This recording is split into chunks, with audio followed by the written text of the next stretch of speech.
So then the seventh planet was the Earth. The Earth is not just an ordinary planet.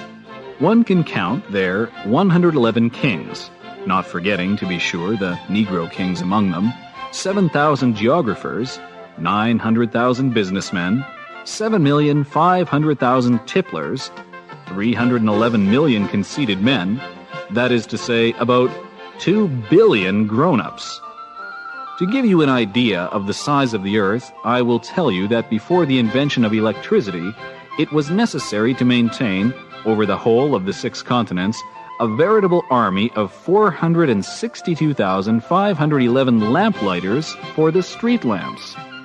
Seen from a slight distance, that would make a splendid spectacle. The movements of this army would be regulated like those of the ballet in the opera. First would come the turn of the lamplighters of New Zealand and Australia. Having set their lamps alight, these would go off to sleep.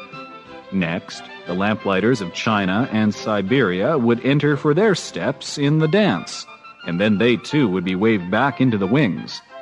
After that would come the turn of the lamplighters of Russia and the Indies, then those of Africa and Europe, then those of South America, then those of North America.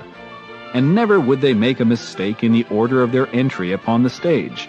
It would be magnificent. Only the man who was in charge of the single lamp at the North Pole and his colleague who was responsible for the single lamp at the South Pole, only these two would live free from toil and care. They would be busy twice a year. When one wishes to play the wit, he sometimes wanders a little from the truth. I have not been altogether honest in what I have told you about the lamplighters, and I realize that I run the risk of giving a false idea of our planet to those who do not know it. Men occupy a very small place upon the Earth. If the 2 billion inhabitants who people its surface were all to stand upright and somewhat crowded together, as they do for some big public assembly, they could easily be put into one public square 20 miles long and 20 miles wide. All humanity could be piled up on a small Pacific islet.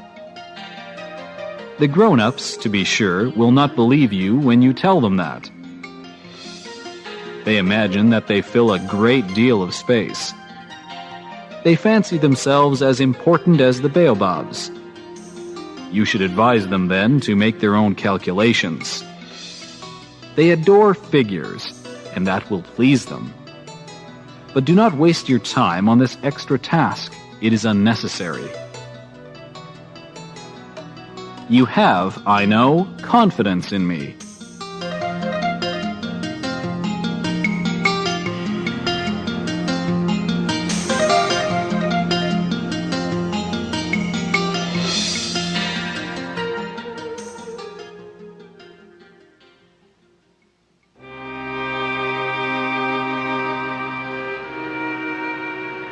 When the little prince arrived on the Earth, he was very much surprised not to see any people.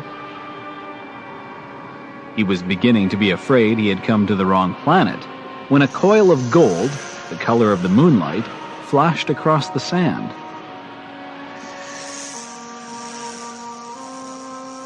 Good evening, said the little prince courteously. Good evening, said the snake. What planet is this on which I have come down? Asked the little prince. This is the Earth. This is Africa, the snake answered. Ah, then there are no people on the Earth? This is the desert. There are no people in the desert. The Earth is large, said the snake. The little prince sat down on a stone and raised his eyes toward the sky. I wonder, he said, whether the stars are set alight in heaven so that one day each one of us may find his own again. Look at my planet. It is right there above us. But how far away it is. It is beautiful, the snake said. What has brought you here? I have been having some trouble with a flower. said the little prince. Ah, said the snake, and they were both silent. Where are the men? The little prince at last took up the conversation again. It is a little lonely in the desert. It is a little lonely among men, the snake said. The little prince gazed at him for a long time. You are a funny animal. He said at last. You are no thicker than a finger. But I am more powerful than the finger of a king, said the snake. The little prince smiled. You are not very powerful. You haven't even any feet. You cannot even travel. I can carry you farther than any ship could take you, said the snake. He twined himself around the prince's ankle like a golden bracelet. Whomever I touch, I send back to the earth from whence he came. The snake spoke again. But you are innocent and true, and you come from a star. The little prince made no reply.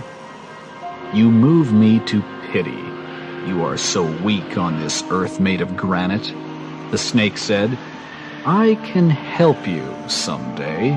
If you grow too homesick for your own planet, I can... Oh, I understand you very well, said the little prince. But why do you always speak in riddles? I solve them all, said the snake, and they were both silent. The little prince crossed the desert and met with only one flower. It was a flower with 3 petals, a flower of no account at all. Good morning, said the little prince. Good morning, said the flower. Where are the men? The little prince asked politely. The flower had once seen a caravan passing. Men? She echoed. I think there are 6 or 7 of them in existence. I saw them several years ago, but one never knows where to find them. The wind blows them away. They have no roots, and that makes their life very difficult. Goodbye, said the little prince. Goodbye, said the flower. After that, the little prince climbed a high mountain. The only mountains he had ever known were the 3 volcanoes, which came up to his knees, and he used the extinct volcano as a footstool. From a mountain as high as this one, he said to himself, I shall be able to see the whole planet at one glance and all the people. But he saw nothing, save peaks of rock that were sharpened like needles. Good morning, he said courteously. Morning, morning, morning, answered the echo. Who are you? said the little prince. Who are you? Who are you? Who are you? answered the echo. Be my friends. I am all alone, he said. I am all alone. I am all alone. I am all alone, answered the echo. What a queer planet, he thought. It is altogether dry and altogether pointed and altogether harsh and forbidding. And the people have no imagination. They repeat whatever one says to them. On my planet, I had a flower. She always was the first to speak. But it happened that after walking for a long time through sand and rocks and snow, the little prince at last came upon a road, and all roads lead to the abodes of men. Good morning, he said. He was standing before a garden, all abloom with roses. Good morning, said the roses. The little prince gazed at them. They all looked like his flower. Who are you? he demanded, thunderstruck. We are roses, the roses said, and he was overcome with sadness. His flower had told him that she was the only one of her kind in all the universe, and here were 5,000 of them, all alike, in one single garden. She would be very much annoyed, he said to himself. If she should see that, she would cough most dreadfully, and she would pretend that she was dying to avoid being laughed at, and I should be obliged to pretend that I was nursing her back to life, for if I did not do that, to humble myself also, she would really allow herself to die. Then he went on with his reflections. I thought that I was rich with a flower that was unique in all the world, and all I had was a common rose. A common rose and 3 volcanoes that come up to my knees, and one of them perhaps extinct forever. That doesn't make me a very great prince. And he lay down in the grass and cried. It was then that the fox appeared. "Good morning," said the fox. Good morning. The little prince responded politely, although when he turned around he saw nothing. "I am right here," the voice said, "under the apple tree." Who are you? Asked the little prince, and added, You are very pretty to look at. "I am a fox," the fox said. Come and play with me. Proposed the little prince. I am so unhappy. "I cannot play with you," the fox said. "I am not tamed," Ah, please excuse me. said the little prince. But after some thought, he added, What does that mean? Tame? "You do not live here," said the fox. "What is it that you are looking for?" I am looking for men. said the little prince. What does that mean, tame? "Men," said the fox. "They have guns, and they hunt. It is very disturbing. They also raise chickens. These are their only interests. Are you looking for chickens?" No, said the little prince. I am looking for friends. What does that mean, tame? "It is an act too often neglected," said the fox. "It means to establish ties." To establish ties? "Just that," said the fox.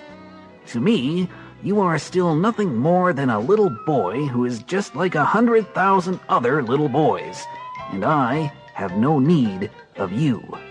And you, on your part, have no need of me. To you, I am nothing more than a fox, like 100,000 other foxes. But if you tame me, then we shall need each other. To me, you will be unique in all the world. To you, I shall be unique in all the world." I am beginning to understand. said the little prince. There is a flower. I think that she has tamed me. "It is possible," said the fox. "On the earth, one sees all sorts of things," Oh, but this is not on the earth. said the little prince. The fox seemed perplexed and very curious. "On another planet? Yes. Are there hunters on that planet?"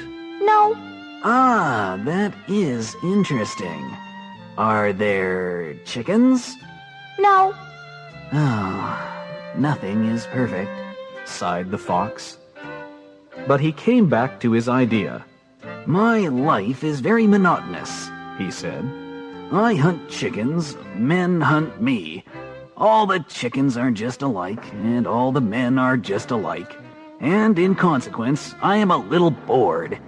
But if you tame me, it will be as if the sun came to shine on my life. I shall know the sound of a step that will be different from all the others. Other steps send me hurrying back underneath the ground. Yours will call me, like music, out of my burrow. And then, look, you see the grain fields down yonder? I do not eat bread.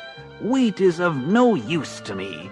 The wheat fields have nothing to say to me, and that is sad. But you have hair that is the color of gold. Think how wonderful that will be when you have tamed me.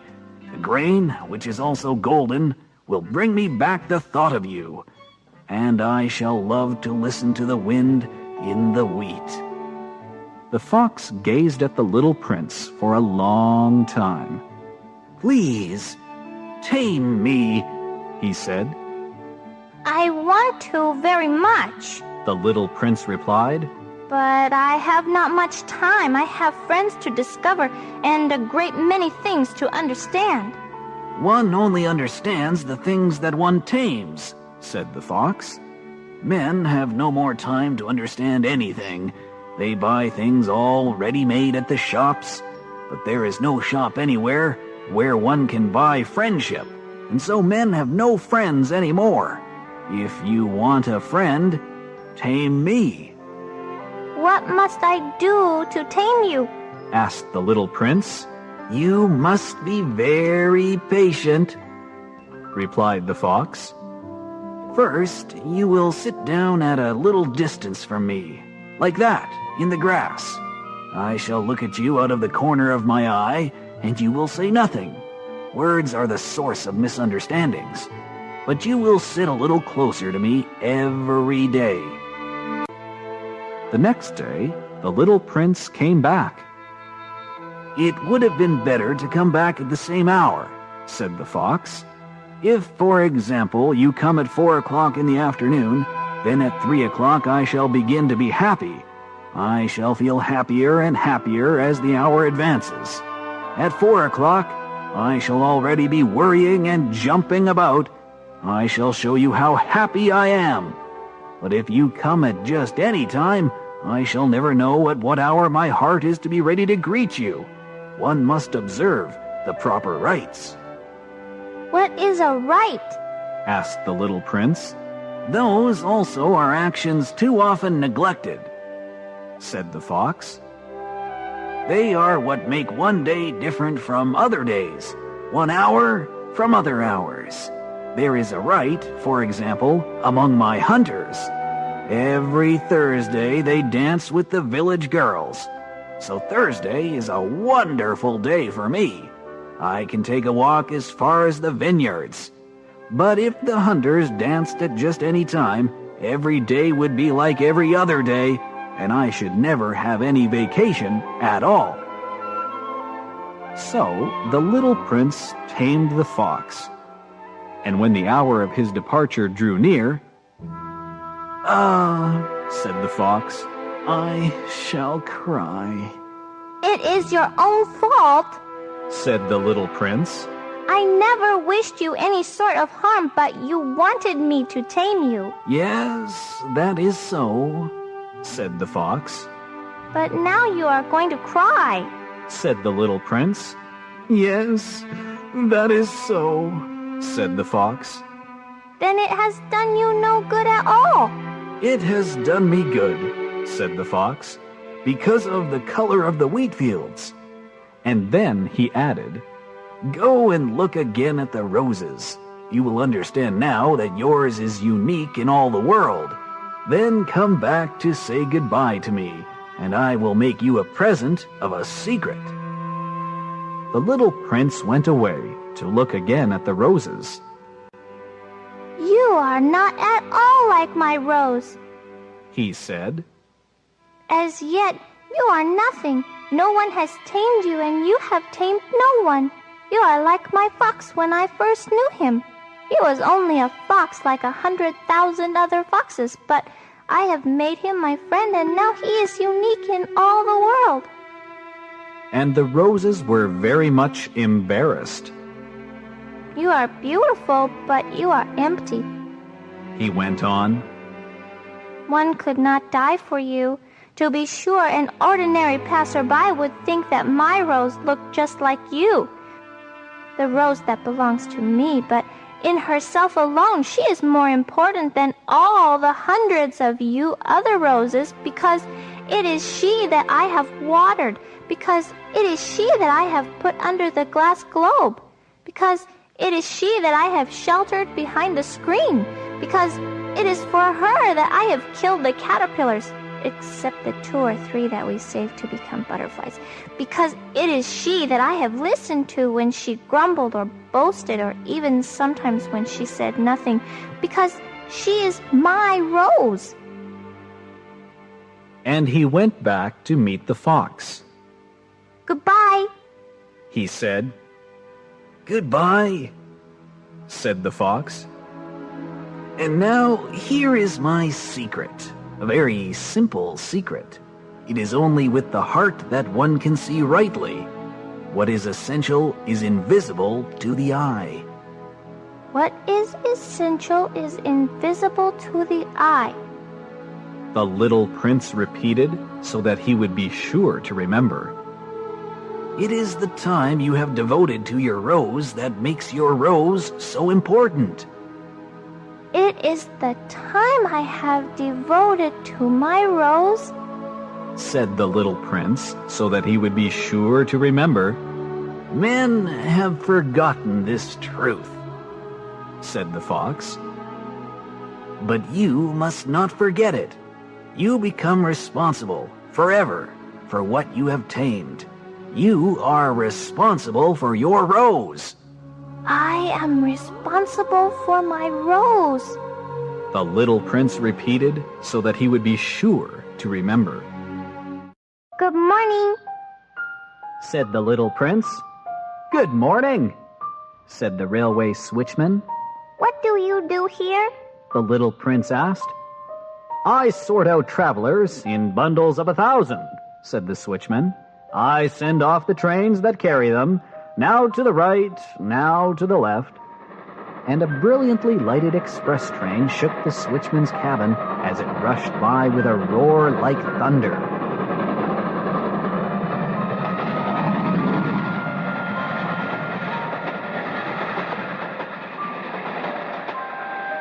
They are in a great hurry. Said the little prince. What are they looking for?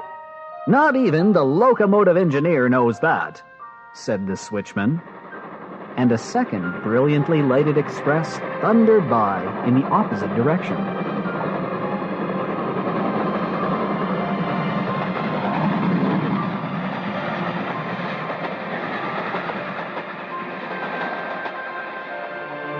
Are they coming back already?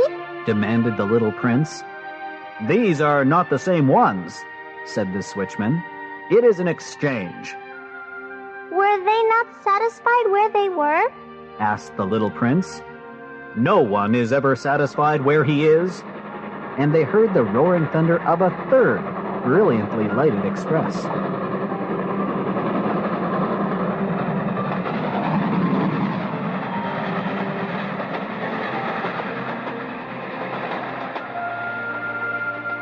Are they pursuing the first travelers? Demanded the little prince. They are pursuing nothing at all, said the switchman. They are asleep in there, or if they are not asleep, they are yawning. Only the children are flattening their noses against the window panes, Only the children know what they are looking for. said the little prince. They devote their time to a rag doll and it becomes very important to them. And if anybody takes it away from them, they cry. They are lucky, the switchman said. Good morning. Said the little prince. Good morning, said the merchant. This was a merchant who sold pills that had been invented to quench thirst.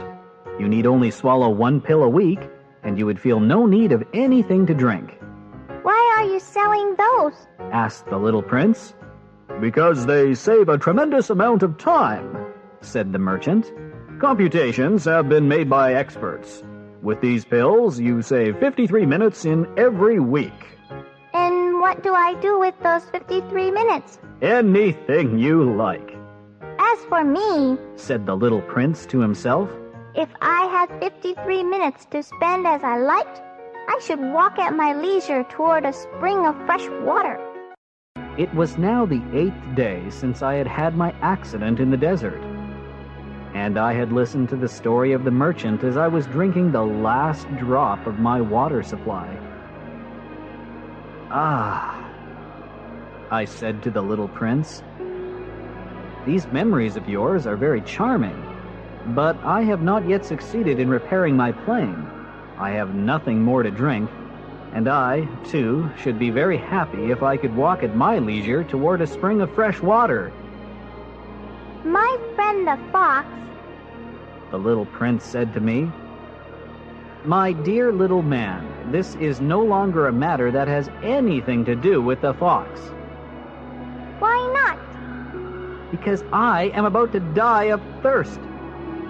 He did not follow my reasoning, and he answered me, It is a good thing to have had a friend even if one is about to die. I, for instance, am very glad to have had a fox as a friend. "He has no way of guessing the danger," I said to myself. "He has never been either hungry or thirsty. A little sunshine is all he needs." But he looked at me steadily and replied to my thought, I am thirsty too. Let us look for a well. I made a gesture of weariness. It is absurd to look for a well at random in the immensity of the desert. But nevertheless, we started walking.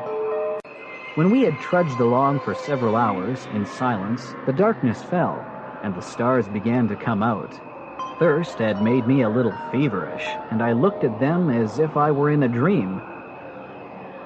The little prince's last words came reeling back into my memory. "Then you are thirsty too?" I demanded. But he did not reply to my question.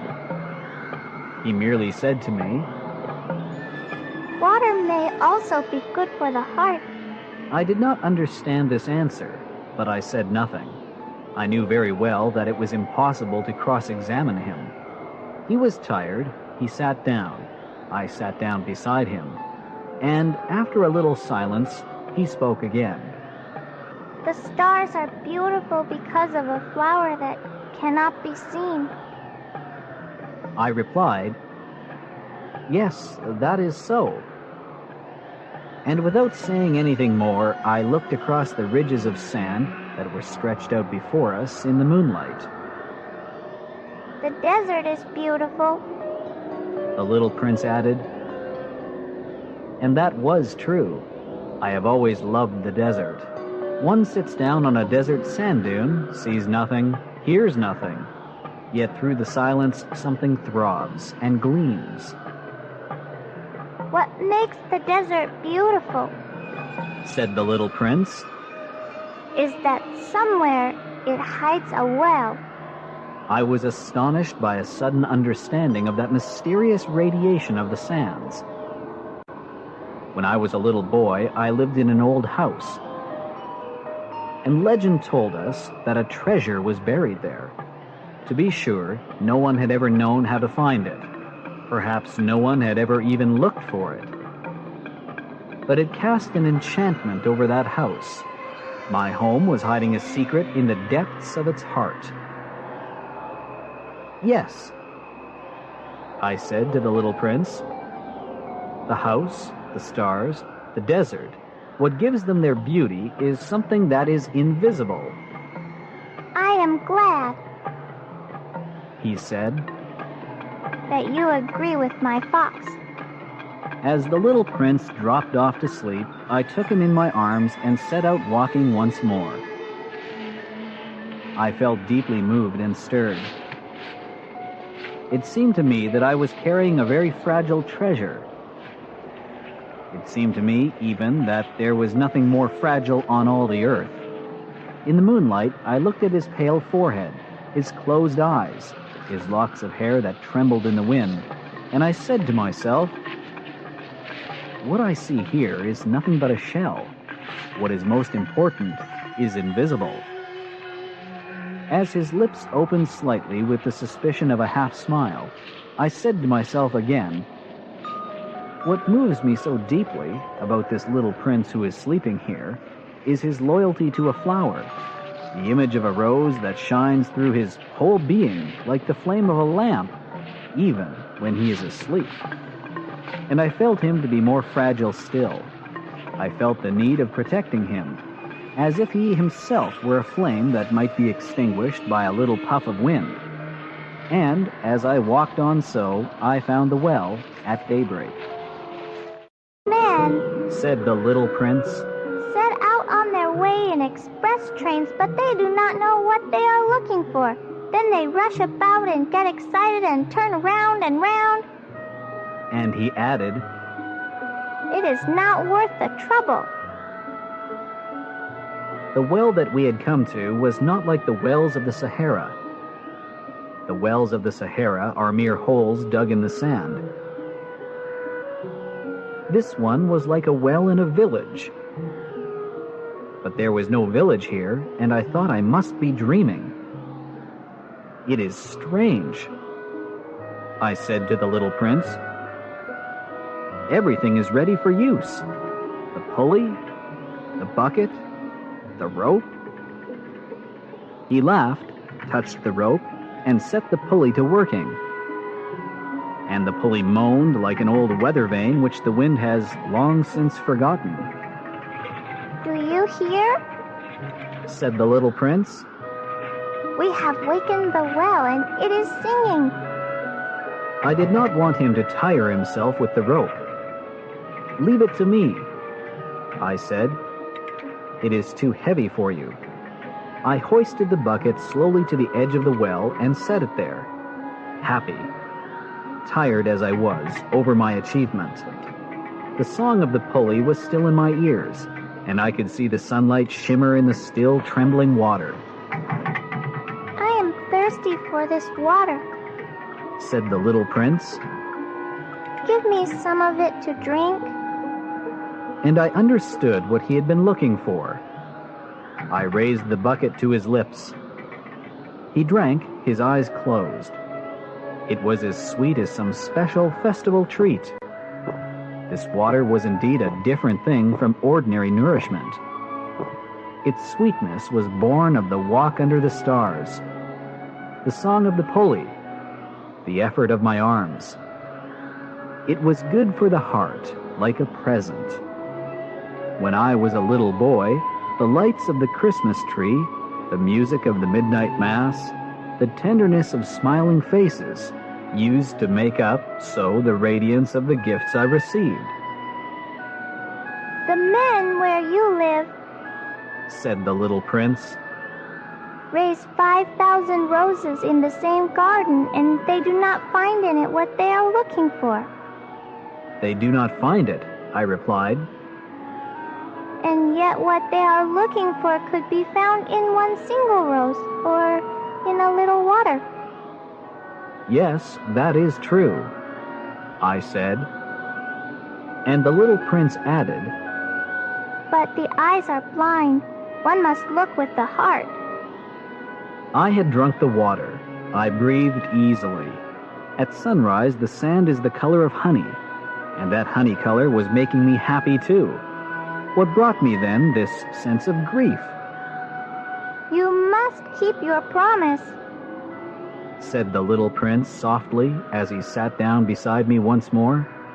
"What promise?" "You know, a muzzle for my sheep. I am responsible for this flower." I took my rough drafts of drawings out of my pocket.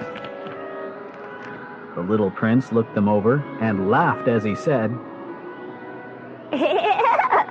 "Your baobabs, they look a little like cabbages." "Oh!" I had been so proud of my baobabs. "Your fox, his ears look a little like horns, and they are too long." And he laughed again. "You are not fair, little prince," I said. "I don't know how to draw anything except boa constrictors from the outside and boa constrictors from the inside." "Oh, that will be all right. He said. Children understand." So then I made a pencil sketch of a muzzle, and as I gave it to him, my heart was torn. "You have plans that I do not know about," I said.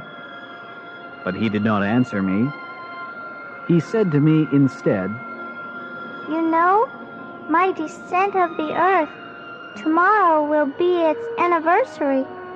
Then, after a silence, he went on. "I came down very near here." And he flushed. And once again, without understanding why, I had a queer sense of sorrow. One question, however, occurred to me. Then it was not by chance that on the morning when I first met you, a week ago, you were strolling along like that, all alone, 1,000 miles from any inhabited region. You were on your way back to the place where you landed. The little prince flushed again, and I added with some hesitancy, perhaps it was because of the anniversary.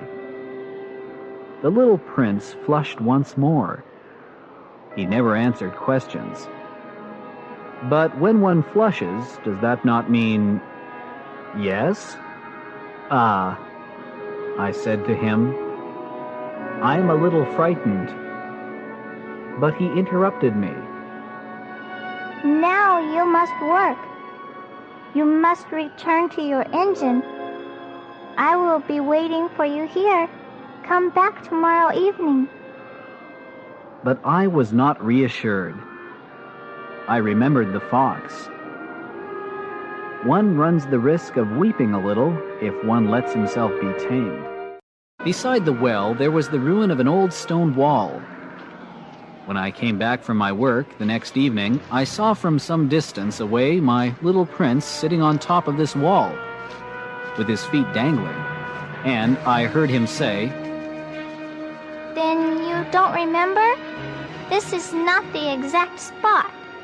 Another voice must have answered him, for he replied to it, Yes, yes, it is the right day, but this is not the place. I continued my walk toward the wall. At no time did I see or hear anyone. The little prince, however, replied once again, Exactly. You will see where my track begins in the sand.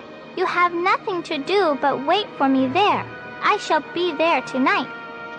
I was only 20 meters from the wall, and I still saw nothing. After a silence, the little prince spoke again. You have good poison? You are sure that it will not make me suffer too long? I stopped in my tracks, my heart torn asunder. But still I did not understand. Now, go away. Said the little prince. I want to get down from the wall. I dropped my eyes then to the foot of the wall, and I leaped into the air. There before me, facing the little prince, was one of those yellow snakes that take just 30 seconds to bring your life to an end.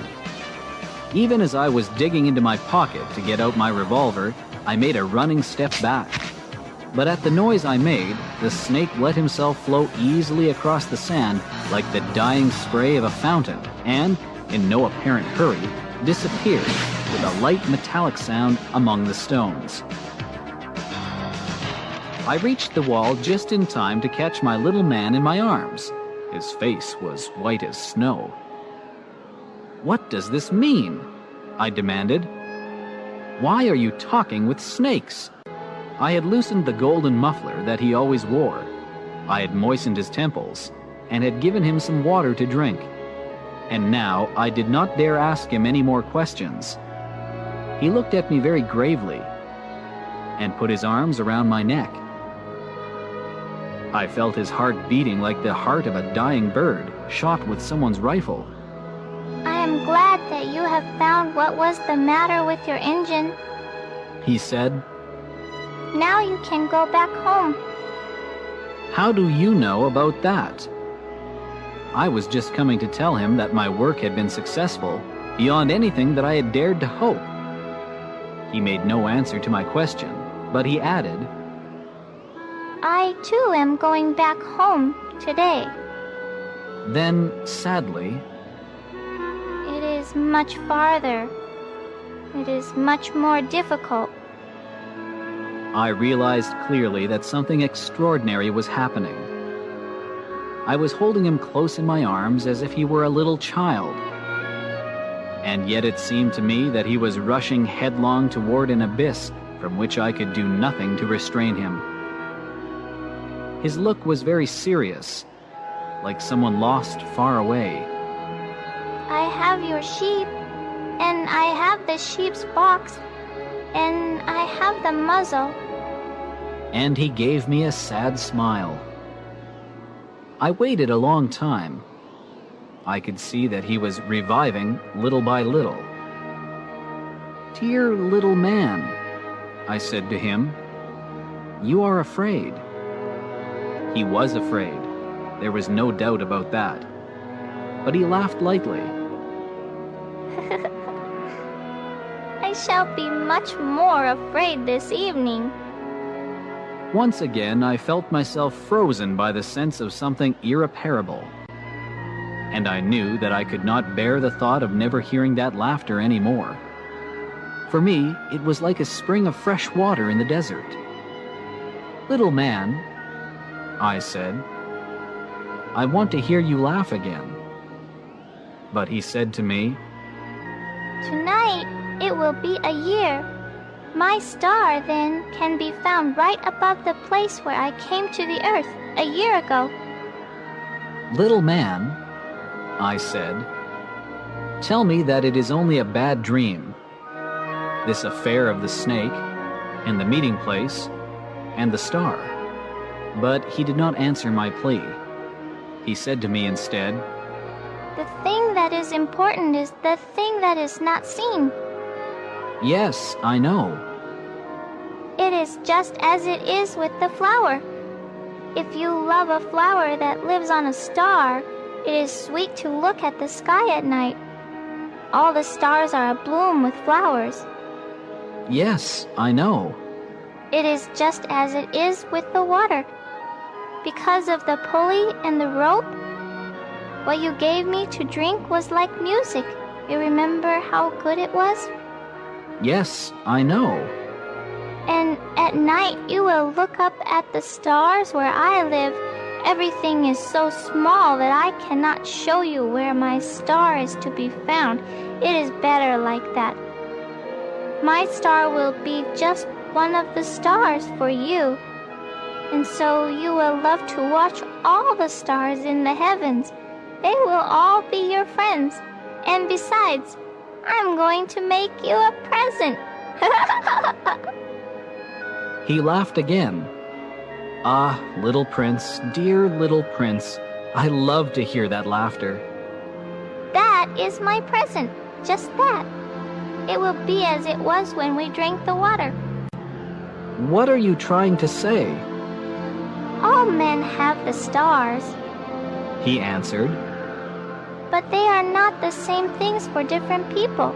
For some who are travelers, the stars are guides. For others, they are no more than the little lights in the sky. For others who are scholars, they are problems. For my businessmen, they are wealth. But all these stars are silent. You alone, will have the stars as no one else has them. "What are you trying to say?"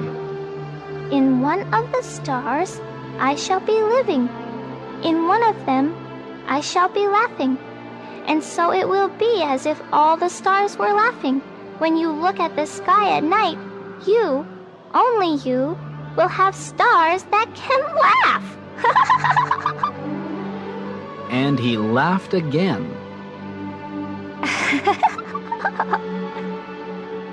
And when your sorrow is comforted, time soothes all sorrows, you will be content that you have known me. You will always be my friend. You will want to laugh with me, and you will sometimes open your window, so for that pleasure, and your friends will be properly astonished to see you laughing as you look up at the sky. Then you will say to them, "Yes, the stars always make me laugh." And they will think you are crazy. It will be a very shabby trick that I shall have played on you. And he laughed again. It will be as if, in place of the stars, I had given you a great number of little bells that knew how to laugh. And he laughed again. Then he quickly became serious. Tonight, you know, do not come. "I shall not leave you," I said. I shall look as if I were suffering. I shall look a little as if I were dying. It is like that. Do not come to see that. It is not worth the trouble. I shall not leave you. But he was worried. I tell you, it is also because of the snake. He must not bite you. Snakes, they are malicious creatures. This one might bite you just for fun. I shall not leave you. But a thought came to reassure him. It is true that they have no more poison for a second bite. That night, I did not see him set out on his way. He got away from me without making a sound. When I succeeded in catching up with him, he was walking along with a quick and resolute step. He said to me merely, "Ah, you are there." And he took me by the hand, but he was still worrying. "It was wrong of you to come. You will suffer. I shall look as if I were dead, and that will not be true." I said nothing. "You understand, it is too far. I cannot carry this body with me. It is too heavy." I said nothing. "But it will be like an old abandoned shell. There is nothing sad about old shells." I said nothing. He was a little discouraged, but he made one more effort. "You know, it will be very nice. I too shall look at the stars. All the stars will be wells with a rusty pulley. All the stars will pour out fresh water for me to drink." I said nothing. "That will be so amusing. It will have 500 million little bells, and I shall have 500 million springs of fresh water." And he too said nothing more, because he was crying. "Here it is. Let me go on by myself." And he sat down because he was afraid. Then he said again, "You know, my flower, I am responsible for her, and she is so weak. She is so naive. She has 4 thorns, of no use at all to protect herself against all the world." I too sat down, because I was not able to stand up any longer. "There now. That is all." He still hesitated a little. Then he got up. He took one step. I could not move. There was nothing there but a flash of yellow close to his ankle. He remained motionless for an instant. He did not cry out. He fell as gently as a tree falls. There was not even any sound, because of the sand. And now, 6 years have already gone by. I have never yet told this story. The companions who met me on my return were well content to see me alive. I was sad, but I told them, I am tired. Now my sorrow is comforted a little. That is to say, not entirely. But I know that he did go back to his planet, because I did not find his body at daybreak. It was not such a heavy body, and at night I love to listen to the stars. It is like 500 million little bells. But there is one extraordinary thing.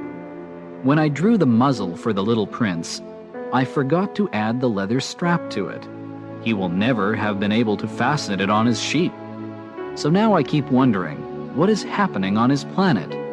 Perhaps the sheep has eaten the flour. At one time I say to myself, surely not. The little prince shuts his flour under her glass globe every night, and he watches over his sheep very carefully. Then I am happy, and there is sweetness in the laughter of all the stars. But at another time I say to myself, at some moment or other, one is absent-minded, and that is enough. On some one evening he forgot the glass globe, or the sheep got out without making any noise in the night, and then the little bells are changed to tears. Here, then, is a great mystery. For you who also love the little prince, and for me, nothing in the universe can be the same if somewhere, we do not know where, a sheep that we never saw has, yes or no, eaten a rose. Look up at the sky. Ask yourselves, is it yes or no? Has the sheep eaten the flour? And you will see how everything changes. And no grown-up will ever understand that this is a matter of so much importance. This is, to me, the loveliest and saddest landscape in the world. It is the same as that on the preceding page, but I have drawn it again to impress it on your memory. It is here that the little prince appeared on earth and disappeared. Look at it carefully, so that you will be sure to recognize it in case you travel someday to the African desert. And if you should come upon this spot, please do not hurry on. Wait for a time exactly under the star. Then, if a little man appears who laughs, who has golden hair, and who refuses to answer questions, you will know who he is. If this should happen, please comfort me. Send me word that he has come back.